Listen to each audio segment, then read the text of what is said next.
Hello, welcome back. Eddie Radosevich, George Stoya here, SoonerScoop.com studios. Make sure you are subscribed. Make sure you are liking everything. Make sure you are sharing all of that good stuff, George. Welcome back. Week 2. Brent Venables spoke with the media on Tuesday. This is going to be a little bit of a quick kind of just rundown of some of the stuff that Brent talked about. We'll get into some of the post-practice stuff. We already talked to players on Monday, as well as the SMU preview. We plan on talking to Billy Embody from Pony Express with On 3, who covers SMU. So it's going to be a lot of fun. Brent Venables coming off of a 73-0 victory on Saturday in the season opener, George. They're really, we talked about it on the Official 40. We talked about it on the Eskridge Lexus postgame podcast. A lot of positive in week 1 for Oklahoma. Yeah, I mean, when you win 73-0, not a whole lot of flaws. I know that the pass rush has come up. We'll get into a little bit of that and what Brent had to say. That's really been the only negative to talk about. Have some injury news. We'll get into some of that as well. It sounds fairly positive on that front. But yeah, I mean, positive things all around. This is a big test though this week, though. No doubt. I think that you look at SMU and a lot of people think, well, they're 14-point favorites or whatever it is. SMU's got some players. They've got a lot of guys that they've brought in from the transfer portal that were super highly touted guys that Oklahoma recruited. You'll be familiar with a lot of those names. So this is a big test this week. I do think that just listening to the way that Brent Venables talked about it on Tuesday at his press conference, this is a game that has a lot of people's attention, especially inside the Oklahoma football offices, in terms of a barometer to see where this defense is. Is this thing really what we maybe saw in the shutout performance where you had a bunch of guys playing? Is this a defense that is ready to take that next step? And, it kind of starts, and we'll get into this in the Thursday preview show with SMU. It starts with Preston Stone, the 5-star quarterback. I think anybody that follows the recruiting, the rankings and all of that kind of stuff knows that he was a very highly touted quarterback out of Dallas Episcopal down in the DFW area. Stayed home, wanted to play, I believe, with his brother, who's a wide receiver on the team. So they have a lot of tools as well. I think, a lot of what you see in college football right now, George, is kind of the same flavor in terms of if you want to rebuild a roster, you just dip into the transfer portal, and that's what Rhett Lashley's done here in his second season with the Mustangs. Yeah, I think they have 25 new guys from the transfer portal is what we've been told. So, and you've seen what Oklahoma's done. You look at what they did on defense, especially a whole new front seven, basically from the transfer portal for the most part. So that's the way to do it. I mean, Brent was asked a lot about that today. We'll get into some of that too a little bit later on. But yeah, lots of guys, new guys for SMU, lots of new guys for Oklahoma, two programs that have, I wouldn't say totally built their roster through the transfer portal, but definitely boosted them. For sure. Well, first things first, let's start with Brent Venables on Tuesday, giving a little bit of an update on Oklahoma's injury situation. Don't know anything different today. Don't have any idea whether or not those guys will be available. Desan, we worried initially it might be a high sprain component. Doesn't look like that's the case at all. And I think Drake was ready to go back in the game on Saturday. Did you say Davis? Yeah. Yeah, he might be another week or so. It's really the issue for him is ankle sprain, probably a high component there. All things considered, I think that's good news because when you saw Drake Stoops go down in the first half, and just I think anybody that has watched football and anybody that pays attention to that kind of stuff, when you grab the shoulder like Drake did on Saturday, I think everybody kind of feared for the worst, and what an awful story that would have been. But it sounds like everything is a positive there, right? Yeah, no, it sounds like AC sprain is kind of what he's dealing with. He wanted to go back in the game, like Brent said, and I think he almost did. If they weren't playing Arkansas State, let's say, for example, they're playing Texas, I think he would have been back out there. I don't know if they would have been able to keep him off the sideline. So we'll see if he goes Saturday. Again, another game. You got a lot of guys there, Sure. So do you risk it? I'm sure he suits up, and you will see. Desan McCulloch, same situation. That's going to be interesting, isn't it? Yeah, I don't know if you throw him out there. If he's tweaked it, you don't want him to tweak it again, especially an ankle. It's Sure. tough. And his position in the way, what makes him great is his his speed and versatility. So I don't know if you want to risk that. You feel really good about Justin Harrington and some of those other guys. You can do some different things. So I don't think we'll see Deshaun McCulloch, but who knows? Also, we should note our Mason Thomas, Gavin Sawchuk, who we did not see in the opener. I asked Brent Venables if they'll be available, and he said yes. So both those guys, going to be fun to see. Everybody's been talking about the pass rush, Eddie, and I think our Mason Thomas is a guy, his name came up a lot in fall camp, in spring, is somebody that could maybe be their best pass rusher. So that's a great sign that he'll be back. And then Gavin Sawchuk, that running back room is already really good, but he's somebody that we saw flash really well in that bowl game. I wonder what he can do on Saturday. Two more names that I would add to kind of the mix as far as injuries that we really don't know a whole lot about. Cade McIntyre making his freshman debut on Saturday. He did go to the locker room early. I saw that he had it looked like a splint on his hand. I'm really not sure when he got injured during the game. And then Robert Spears-Jennings, the safety that could add depth in the Oklahoma secondary. He was expected to kind of be with that crew of R. Mason Thomas and Gavin Sawchuk. I think it just simply kind of slipped through the cracks on Tuesday. Really wasn't asked about it. Yeah, my bad. That's hand up. Well, I should have asked. Also, the other two that we also should have asked about, Josiah Wagner and Makari Vickers. Sure. I don't believe we saw either of them on Saturday. They went through warm-ups, so I think all those guys are really close, and it would not surprise me if we saw them on Saturday. And it's certainly a secondary that could be tested a little bit with Preston Stone, as we said. So one of the positives coming out of Oklahoma's first game of the season was the offensive line play. With as much talk as there has been about Bill Bedenbaugh's group, they played really well on Saturday, as Brent Venables talked about on Tuesday. I loved, again, they played with great passion and intensity. I felt we had just as a football team and the offensive line, if you could say they led the way. They had a sense of desperation to them, great focused intensity about them, and they're precise and finished the plays as a unit, for 4 quarters. Was pleased with what we saw, even through air and all that, just the effort and the physicality, and again, the maturity, the sense of desperation was there. That's how you got to play the game. The game will honor you when you have that kind of a mindset and that kind of an attitude. 9 players carried the ball on Saturday. I don't think that you're exactly going to see that. That's counting Davis Bevel and some stuff late in the game, but 5 running backs, and they combined for 138 yards. That's a little bit of a talking point going throughout practice this week, George, is how are they going to start divvying up a lot of these carries, and especially when you're adding somebody like a Gavin Sawchuk to the mix? Yeah, it's going to be interesting. One thing that was interesting, too, on Saturday, they ran the ball effectively, but you didn't have that big break-off run. And Gavin Sawchuk feels like a guy that could maybe do that. He's known for his speed, was a track guy in Colorado where he comes from. So I think he's a guy that could maybe have that big run. We'll see. I don't think it was a thing of what Oklahoma was doing offensively or their offensive line. I thought the offensive line played really well. But you do kind of want to see some of those runs break off. And I think they'll have a chance against this SMU defense that's really been rebuilt through the transfer portal. They got a lot of new guys. Corey Roberson, who Oklahoma fans will be familiar with, up front on the defensive line. But I was really impressed by the offensive line. And you and I have talked about it, Eddie. That's a group that has a really high ceiling, a group that we think could maybe be one of the best units on the team. And I was impressed by the backups. I mean, Caden Green came in and played really well. Jake Taylor at the right tackle spot. Nate Anderson, Troy Everett. There's a bunch of guys that got in the game on Saturday that we talked about. The depth at offensive line is where the issue is. It's not with the starters, but for them to have some depth there, I think you have to feel really good about it. The longest run that Oklahoma had on Saturday in the Arkansas State game was 16 yards from Javonte Barnes. And what a joy it was to talk to Walter Rouse on Monday night. He held court for about 30 minutes with reporters, which just a little peek behind the scenes there.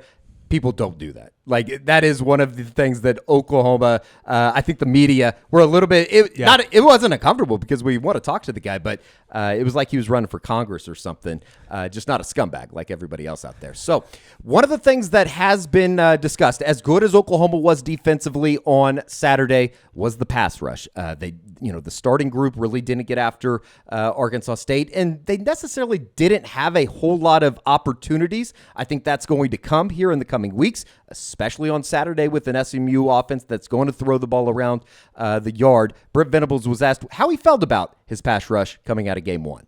Yeah, I think it'll be tested in a different way. Again, we saw 50 plays, so we didn't. When we saw a handful of third and medium or short, and so the ball's coming out quick or they're running the football.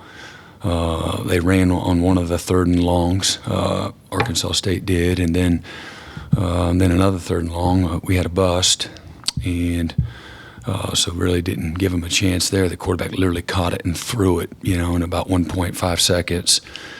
And then I think you saw, most of the other day, very little drop back. It's 3-step and 7 and 8 man protections, and then the RPO. So it's hard. I just look at disruptiveness and consistency, being where we're supposed to be, playing with good pad level, striking people, knocking people backwards, and it was pretty good. Good start. Nothing to beat our chest about, and again, I didn't expect them to come out and look like the 85 Bears day one either, but I didn't leave the field or after watching the film, in disgust either. Feel pretty good and know that we got to get better. I did, for the record, expect them to look like the 85 Bears, but. Well, you have high expectations. Yeah. You have high expectations. In all seriousness, I don't think that anybody within the Oklahoma football offices is really pushing a panic button quite yet. I think that this is going to be, this weekend with SMU coming to town, is going to be a major, a little bit of a litmus test on where that front seven is, especially the defensive line, and especially a bunch of kind of the newcomers that, are in the mix, whether it be a DJ Terry or a Trace Ford. PJ Adebore got in a little bit at the end of the game on Saturday as well. Just kind of your overall thoughts. Are you not too worried, right? No, not yet. And I asked Brent right after the game about it. And he said the same thing that he said today in terms of 7-8 man protections, what Arkansas State was doing. And I think you saw them get really close. I mean, Rondell Bothroyd had a couple plays that he was very close. Ethan Downs obviously had the one sack. They brought some guys, Kanik off the edge, Justin Harrington off the edge. I think you're going to see more of those things. And again, they were pretty vanilla. I think we'll see more stunts and blitzes as the season goes on. So I'm not worried about it yet, but you do want to see it this week, right? You want to see it. If they're going to win this game, it's not so much about getting sacks either. It's about containing a guy like Preston Stone from getting outside the pocket, letting him use his feet to make plays down the field. So that it's going to be a really big test. And SMU's got a good offensive line. So you're gonna see that. They have to step up this week, and I think they will. I think they'll be much improved. I know that you last week predicted, 5 sacks? Yeah, they didn't quite get there. No, they didn't. I wasn't quite expecting get there, Arkansas State to get the ball out as quickly, but much like Arkansas State, SMU's filled their roster this year in Brett Lashley's second year with transfer players. And, you look at the guys that, I think if you follow the recruiting rankings, you look at Jordan Hudson, you look at Jalen Knighton, a guy that Oklahoma, I think recruited a little bit, as well as LJ Johnson in the backfield, 14 carries and 128 yards a week ago. They're looking to bust some big plays. And I think that, Georgia, it's going to be really interesting to see how Oklahoma adjusts. You're stepping up a little bit, a level in competition. And I think that, just all the buzz coming out of Dallas right now, it seems like this is an SMU team that, even with the move to the ACC coming up in the next in the next year or so, they really expect to kind of make a move, especially this year in the AAC. Yeah, and this is a good test for them. I think that they kind of view this as, okay, where do we stand? And this is a group that expects to win their conference. I think they were picked, to finish first or second in the AAC this year. I mean, this is a group that expects to win, 10 games this year. It's similar to Oklahoma. So they're going to come in here and give Oklahoma a really good test. I thought it was interesting. They were playing Boomer Sooner at practice the other day. I know that they have, again, they're a 14-point, I think 15-point underdog somewhere in there. They're going to come in here and give Oklahoma a good shot, and they've got a lot of players that have played in these type of environments. I mean, they've got some transfers from Oregon in their secondary. Like you mentioned, Jordan Hudson from TCU, big-time wide receiver, a guy that can make a lot of different plays. LJ Johnson from Texas A&M, Jalen Knighton from Miami. I mean, these are guys that have played Power 5 football, and they fully expect to compete with Oklahoma this week. Last but not least, from the Brent Venables press conference on Tuesday, speaking of the transfer portal, it's a big news right now. It's big news in the college football world, and it's pretty big news for the former employer of Brent Venables in Dabo Swinney. Clemson loses on Monday night, 28-7 out in Durham, North Carolina. They get beat by Duke. And, I think that there's a lot of people, George, that are coming out of that game talking about Dabo's idea of how they're using the transfer portal. Why didn't they go out and get wide receivers? And, let's go ahead and play the clip from Brent Venables today, and then we'll come back and talk about it. This is Brent Venables talking about the transfer portal. It changes based on your needs, and maybe what you thought at the beginning of the year. By the end of the year, things reveal themselves, and maybe you're somewhere else. But you have an inkling with guys graduating, where young people are. What an immediate need where you can bring a guy in that you feel like can make a difference, and you have to have, what the portal allows you to do, you can enhance a position when you have sudden departures, whether that's through that leave on their own, or that maybe you've got a bunch of guys at one position graduating, or that declare early for the draft. It allows you to, where you feel like you don't have as many questions answered. Maybe you can bring in a guy that is more of a safety valve, if you will. But I think the biggest impact is, what we know is where somebody can come at a position of need and make you better immediately. So it all depends on where your roster is and what type of guys that you're able to recruit out of high school. And, where we have been the first couple of years is, to me, my vision is it'll be not as much, but it's still going to be. I'm not naive. I know how, with the fluidity of players being able to leave, you've got to maximize, when you feel like you need to, the opportunity to recruit in the free agent market.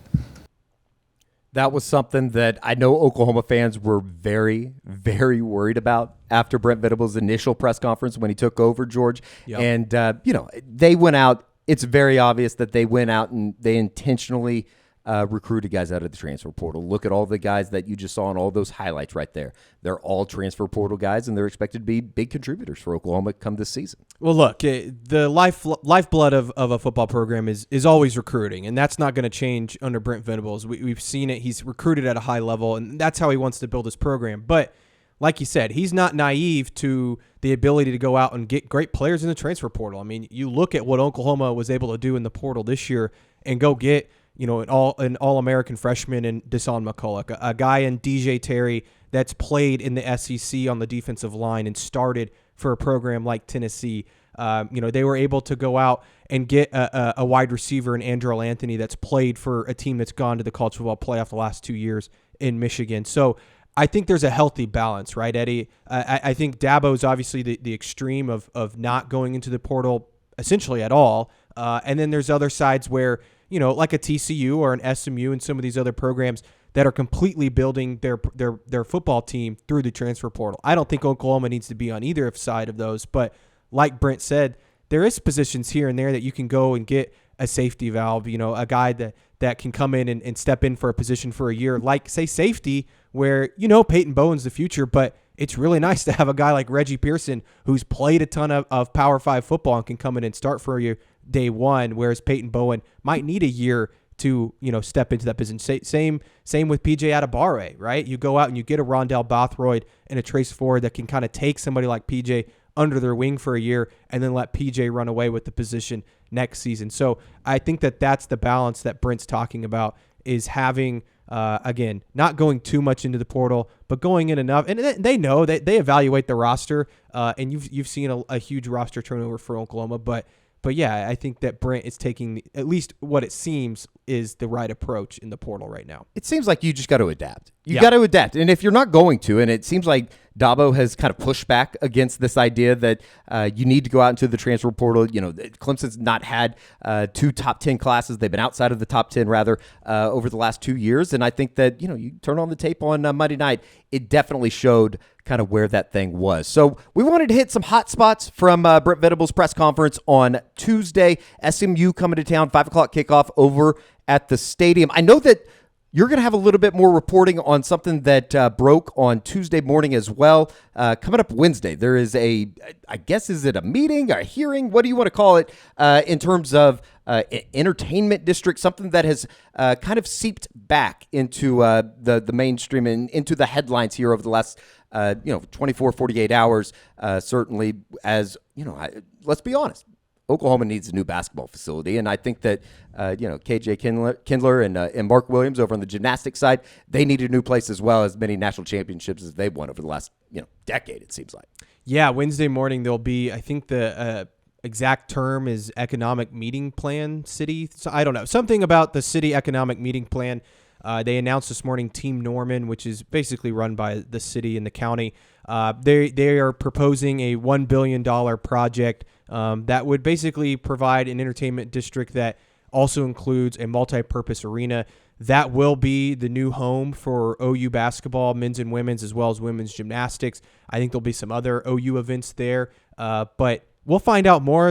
Right now, it's really vague on how exactly the university's involved. You think back to the University North project, or University North Park project. That was, what was that, 2017, that ended up not going through for a lot of different reasons, but primarily because the city council did not vote it through. It sounds like there's more backing on this. It sounds like the city is a lot more involved. They're kind of leading the charge on this, whereas the university was leading that a few years ago. So we'll see if it actually gets put through. I mean, $1 billion is a lot of money. That's pocket change. Change. Yeah. And again, it comes down to really the city council and them wanting to put it together. I think it's very clear the university knows they need a new basketball arena. Joe Castiglione has talked about that. Porter Moser has been very opinionated on that as well. So going to be interesting. That's 8 a.m. Wednesday morning. We'll have more about that on the Unofficial 40, I'm sure. Look forward to kind of your follow-up on just everything that's out there, because I know that, like myself and probably like you, George, there are a lot of questions as far as, who's going to be in charge of this, who's really heading all of this. The city of Norman seems to be very involved in, I don't know all the answers, but at the end of the day, Porter Moser, Jenny Baranchek, the gymnastics programs, they kind of deserve this. They need to get out of the Lloyd Noble Center. This has been a long time coming, and I tweeted it on Tuesday morning when all the news kind of broke, that this is one of those situations that it feels like if you just keep going down this road and you stay pretty stagnant on what this is, you're going to look up and all of a sudden you're going to be in a situation that the city of Norman is in with Campus Corner that needs some updates. I think that's probably the easiest way to say it. That's probably the nicest way to say it. I probably won't say it as nicely this week on the Unofficial 40. George, we'll be headed back to practice on Tuesday night. Once again, SMU coming to town Saturday evening, game number 2, week number 2 in the Oklahoma football season. Make sure you're subscribed on SoonerScoop.com. Make sure you're subscribed to SoonerScoop on YouTube, as well as the Scoop editorial page on YouTube as well for all the post-practice interviews, as well as post-game stuff with the assistant coaches, Jeff Levy, Ted Roof, all that kind of good stuff. So, for George Stoya, I'm Eddie Radosevich from the SoonerScoop.com studios. We will talk to you tomorrow.